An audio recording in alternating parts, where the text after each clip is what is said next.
Je suis la sénatrice Vicky Katoumoua Moukalaï, sénatrice de la République démocratique du Congo.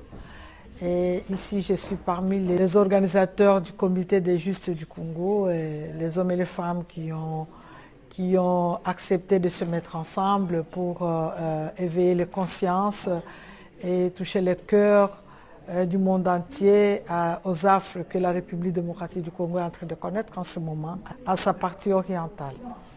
Et c'est pour cela que nous sommes là et aujourd'hui, nous marquons maintenant le clou de nos efforts avec la sortie officielle de ce comité de justes. Bravo! Bravo! Bravo!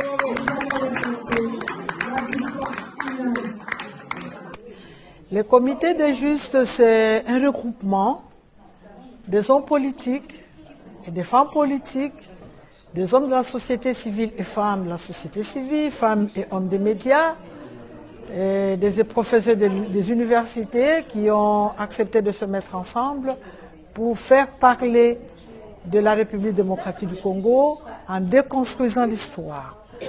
Déconstruisant l'histoire parce que le monde avait gobé, s'il faut le dire, les déclarations du Rwanda. Lorsque le Rwanda venait en République démocratique du Congo, il se présentait en victime par rapport au génocidaire rwandais que lui, les Rwandais considéraient être hébergés en République démocratique du Congo. Alors, on a convenu de déconstruire l'histoire pour expliquer au monde la réalité des faits. Parce qu'aujourd'hui, le Rwanda n'est plus victime, c'est lui le bourreau. Le Rwanda est sur notre sol, tuant, pillant, violant les femmes, et le Rwanda a renvoyé une multitude de femmes, de vieillards, des enfants dans la nature parce que tous leurs villages ont été rasés. Nous attendons de la France la sortie de son mutisme parce que le gouvernement français s'est enfermé dans le mutisme. On ne sent pas la position du gouvernement français, quoique nous pouvons quand même saluer un point positif. C'est la France qui porte les résolutions au niveau du Conseil de sécurité des Nations Unies, ça nous le saluons, mais nous ne sentons pas la position claire du gouvernement français. Je suis sénatrice de la ville-province de Kinshasa, mais je suis originaire du Sud Kivu. Je suis né à Bukavu. Pour ceux qui ne le connaissent pas, je suis né à l'hôpital Fominac. Ma ville de Bukavu, depuis ma naissance, c'est une belle ville. Elle est au bord du lac. Elle est très magnifique. Je pense que de nos jours, cette ville ne représente plus rien. C'est devenu un enfer.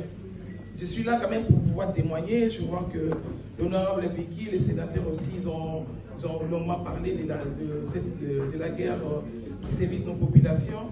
On parle souvent de 6 millions à 7 millions de morts. Ça représente plus ou moins les 5 grandes villes de la France. C'est tout Paris, Marseille, Lyon, Toulouse, Nice et j'en passe. Imaginez un instant, autant de personnes mourir pendant 30 ans, sans que le monde entier puisse s'impliquer, sans qu'on puisse dénoncer. Au sein du comité des justes, je joue peut-être un mauvais rôle parce que je suis obligé de pouvoir réunir un peu, de collecter des informations. Je suis quotidiennement agressé parce qu'il y a des preuves, il y a des témoignages qui me perturbent régulièrement. Et je ne saurais plus être silencieuse. On vous viole devant vos enfants. Votre mari, s'il y avait la belle-mère, on oblige le beau-fils à violer la belle-mère. On tue les membres de la famille, on prend vos enfants, on les amène comme... Est-ce que nous sommes des sous-hommes pour que le monde puisse s'éteindre à ce point? C'est une réalité. Si nous nous sommes levés aujourd'hui, parce que nous en avons marre, nous ne pouvons plus nous taire. C'est beaucoup plus fort que nous. Je suis de la province de la Tchoko. La Tchoko fait frontière avec la province du Nord Kivu, où tout se passe. Et quand il y a la guerre, au Nord et au Sud Kivu, la vie s'arrête dans la province de la Tchoko.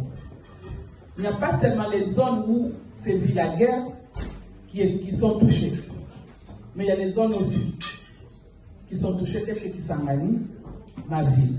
Il n'existe plus de commerce. Donc l'économie ne tourne pas. Que feriez-vous, vous, à notre place? Nous remercie aujourd'hui d'avoir rejoint notre cause.